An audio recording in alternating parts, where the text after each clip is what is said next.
नमस्कार. महाराष्ट्राच्या राजकारणातील महत्त्वाचे पर्व नागपूरचे हिवाळी अधिवेशन सोमवारपासून सुरू झाले आहे.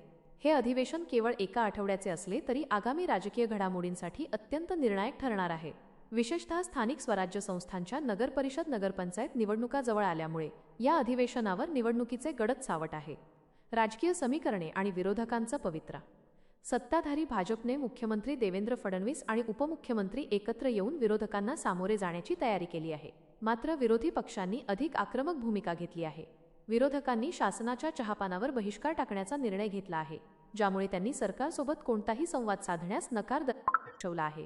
यामुळे अधिवेशनात प्रचंड आरोप प्रत्यारोप होऊन राजकीय स्फोट होण्याची शक्यता आहे. अधिवेशनाचा केंद्रबिंदू शेतकरी प्रश्न.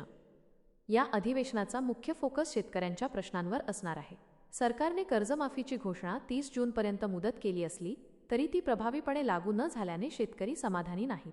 माजी आमदार बब्बू कोळ्यांनी केलेल्या आंदोलनानंतरही शेतकऱ्यांच्या पदरी निराशाच पडली आहे. तसेच कापूस, सोयाबीन उत्पादक आणि अतिवृष्टीमुळे नुकसान झालेल्या शेतकऱ्यांना तातडीने मदत मिळालेली नाही. अपूर्ण कर्जमाफी, पीक विमा आणि अनुदानाचे प्रश्न घेऊन विरोधक सरकारला जाब विचारतील. निवडणुकांची छाप आणि प्रशासकीय काम. राजकीय संघर्षाची तीव्रता. जिल्हा परिषद, पंचायत समिती आणि महानगरपालिका निवडणुका डोळ्यासमोर ठेवून प्रत्येक राजकीय पक्ष आपली भूमिका प्रबळपणे मांडण्याचा प्रयत्न करेल. यामुळे राजकीय संघर्ष अधिक तीव्र होण्याची शक्यता आहे. विधिमंडळ कामकाज. अधिवेशनात एकूण 19 विधेयके मांडली जाणार आहेत. त्यापैकी 6 विधेयके याच सत्रात पास होतील. पूरक मागण्या. अधिवेशनाच्या पहिल्याच दिवशी राज्य सरकार पूरग्रस्तांसाठी निधी मिळवण्यासाठी पुरवणी मागण्या सादर करणार आहे.